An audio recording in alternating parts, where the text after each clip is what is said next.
We call the consumers of our products and services customers, but we often refer to them as clients. The word client comes from the Latin word cliens, meaning follower or retainer. The root of the word is the Latin cli, meaning to lean or incline. The basic sense of the term is one leaning on another, usually for protection. To a Roman, a client was a person dependent on a patron. Therefore, one way to think of a client or customer is that they need us to satisfy their needs. As we use the word client today, it derives mostly from the word clientele, which is French, and originally was used to describe a habitual customer of a store or a hotel. This led to the French word customer, meaning a person who buys, especially one who buys regularly. So a client is a person or organization that we are trying to establish a mutually beneficial relationship with. Someone who will become so dependent upon our product or service that they keep coming back. The word service is also from the French, from the word service, meaning the condition of a servant or the work done for a master or superior. Today, service is generally accepted to mean work done for others. Then there is the word quality, which is defined as that which makes a thing what it is. In its most common use, quality identifies the positive nature of a thing or a person, but in the new economy, the word quality means meeting the customer's requirements. Or said differently, providing clients the service they wish. The question is, how do we learn what the customer wants? The purpose of Mindshare initiatives is to help an organization base its strategic business planning on the most up-to-date, accurate information possible. Coupled with benchmarking input, this data shows how an organization can make sure all of its key customer-oriented work processes, like product development, product delivery, marketing communications, and customer support, work to achieve customer requirements. Remember, global benchmarking depends upon self-assessments and the ability to translate international practices that work in another context into a process appropriate to your own organization. In a knowledge economy, the essence of creativity is in the pursuit of innovation and value. Of course, few organizations would or should share competitive or proprietary information with competitors or unauthorized others. But the realm of proprietary advantage in today's open economy is quite small. Real competitive advantages is in the speed and the quality of execution and deployment, not proprietary information. Those new to benchmarking are always astonished by the willingness of others to share. But people like to share their success stories because they are proud of what they do. Customers, too, will share their stories if they are asked. Any organization that hopes to win the hearts and wallets of customers over the long term must have in place a process to identify and meet their customers' expectations. This means implementing whatever means are necessary for measuring customer satisfaction and dissatisfaction, such as benchmarking and Mindshare data. The goal is to identify your customers' priorities, learn their bandwidth for tolerance, and measure your organization's performance relative to these priorities and tolerances. When all is said and done, it is the customers who pay the bills. Today, to realize the greatest profits from customers, you have to make a lot of current and potential customers want to do business with you. So to get customers to behave in the marketplace the way we want them to, we have to give them value and a competitively superior experience. That means that our product, service, and price, as well as the pleasure of dealing with our people, must be good enough to weigh in our favor more often than not. Customers are looking for more than products or services. They want a memorable experience of buying and using their purchases for achieving their aspirations. There is no earthly value more concrete, more palpable, or more worthwhile than achieving an aspiration. Do you know what is value to your customer?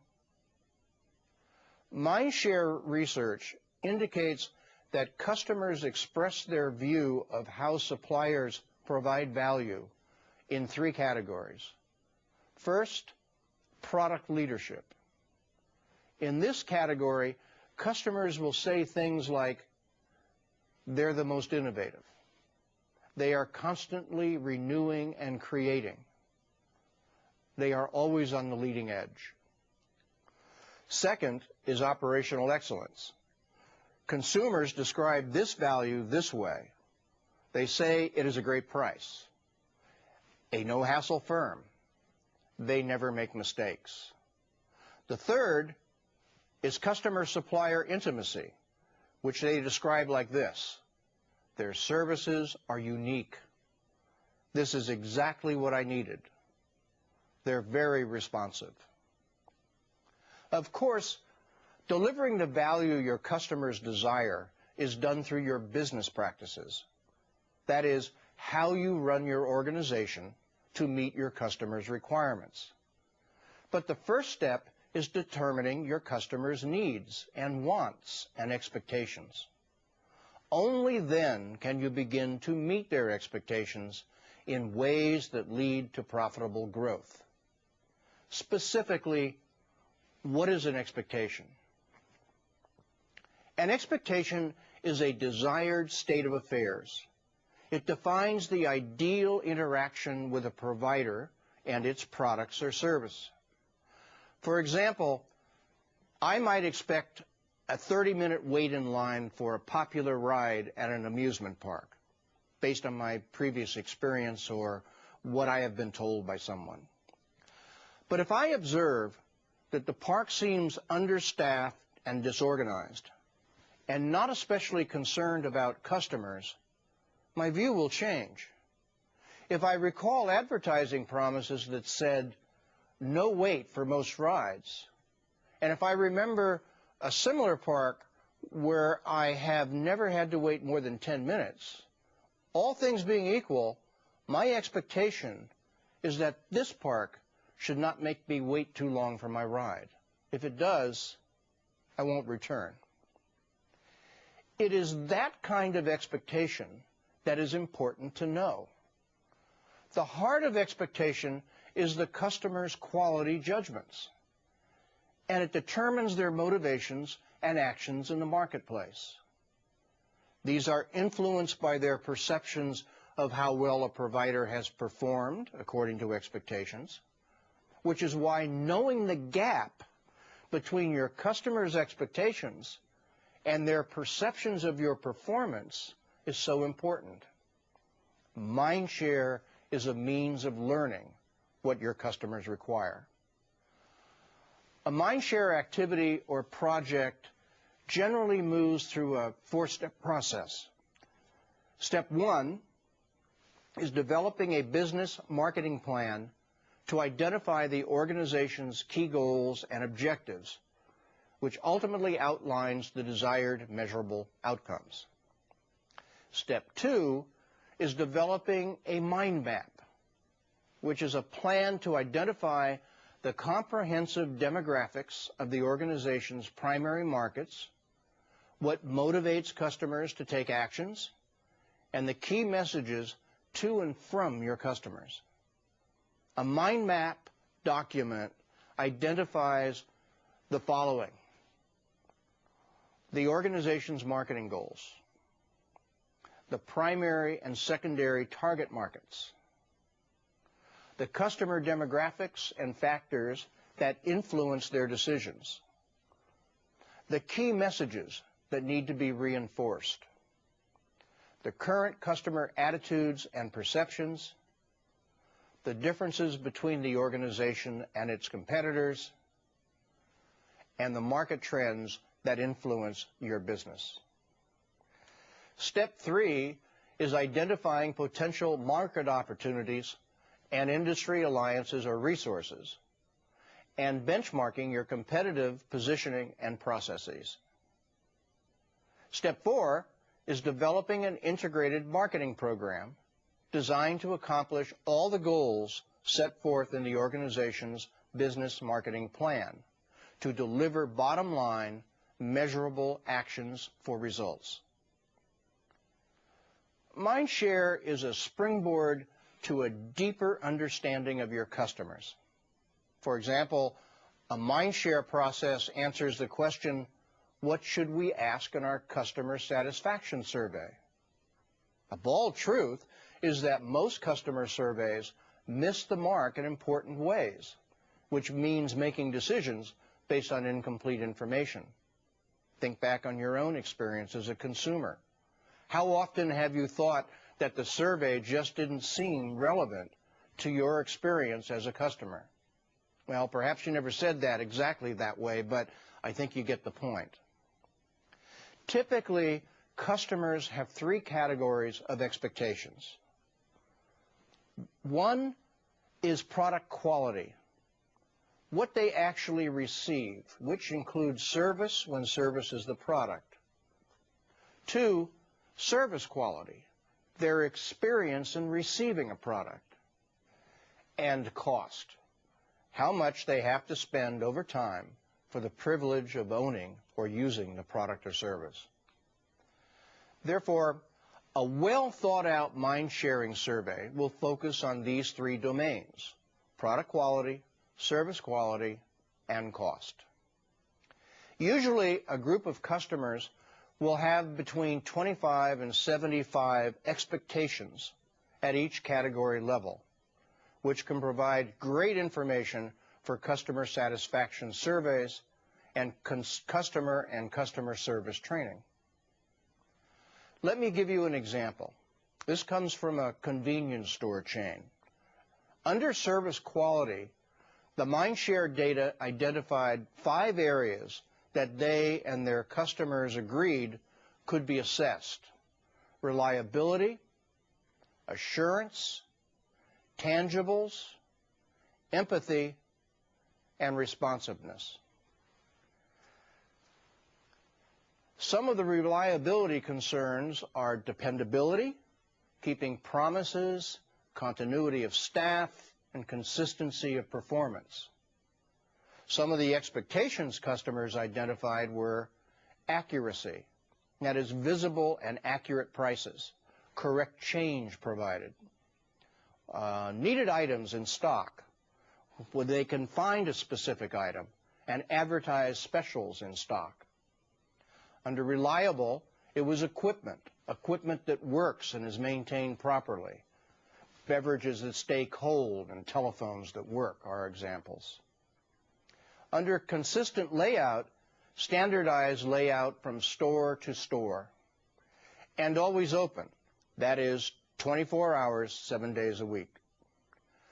The second, assurance, has to do with the ability to inspire customer trust and confidence, like sanitary conditions and cleanliness, competent employees, security, courteous employees, concern for the environment, and family values.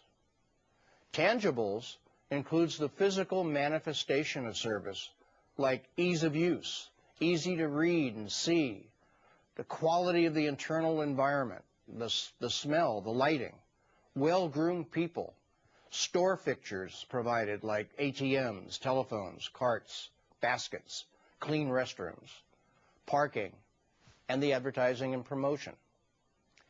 Empathy refers to practices that suggest respect, caring, and individual attention, like convenience, variety of payment options, credit cards, ATM, checks, and openness to ideas, and of course, good service.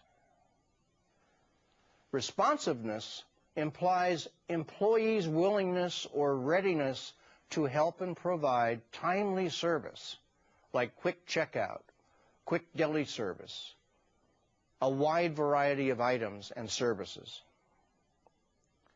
There are three key means of acquiring Mindshare data. While one means will provide salient information, a sound Mindshare program will incorporate all three. First is the customer market survey. This is a paper and pencil questionnaire or an interactive online questionnaire. The second is focus group interview discussions. And the third is technology applications. We've already discussed surveys somewhat, so let's talk about customer focus group techniques. There are two, nominal and virtual. The technique of nominal groups involves highly interactive sessions with 6 to 10 customers participating, usually conducted by 2 facilitators, one to lead the session and the other to record key points on a flip chart. To tap participants' ideas, the lead facilitator poses a broadly worded question to stimulate responses that constitute their expectations of the provider. Here's some examples of nominal group questions. What are your expectations of the performing arts organizations where you attend performances?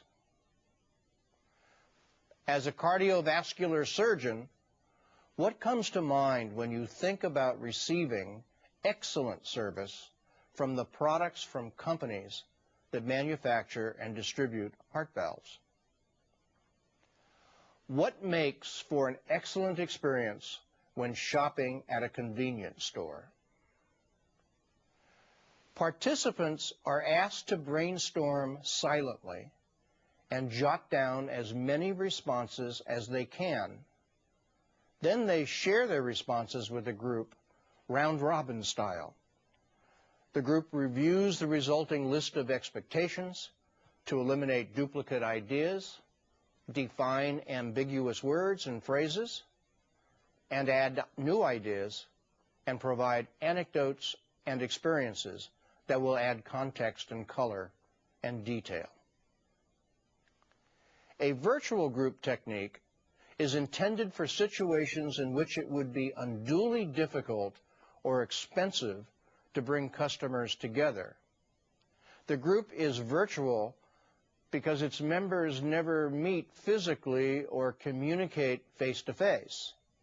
The discussion is conducted either through a series of faxes between participants and the survey organization, an audio conference call, a video conference, or an internet chat room. This way, even a large number of participants can be treated as a single group or network. It begins by asking the same questions that would be used in a nominal group. Participants fax back forms to the researcher or record them on their PC and send them to the researcher, who sorts them, creates categories, and develops a provisional expectations list. The list is sent back to the participants to review by fax, email, or video conference site posting. Then they return any new ideas stimulated by the list and offer suggestions on the wording and structure. The third method to obtain Mindshare data is the use of automatic identification technology, including barcoding to record customer purchases and voice recognition systems to understand customer requests and preferences. Voice technology involves uniting people, equipment, and systems to increase accuracy, boost productivity, and reduce operating costs. Since its introduction in the business world more than a decade ago, voice technology has proven itself in a wide variety of inventory-driven industries. Because of this emerging technology, distribution center operators are now able to interact directly with their warehouse management systems to perform a wide variety of key warehousing functions. Voice technology solutions have been installed in a number of industries, including apparel, beverage, cold storage, consumer packaged goods, food service, grocery, medical, pharmaceutical, and third-party logistics. By inputting the inventory turnover data to a program that records totals and sorts by products, locations, etc., an accurate picture of customer demand, preferences, and trends emerges. At Walmart, they know what their customers want by combining customer surveys, segmentation, demographic data, employees mediating the voice of the customer, and customer purchase behavior.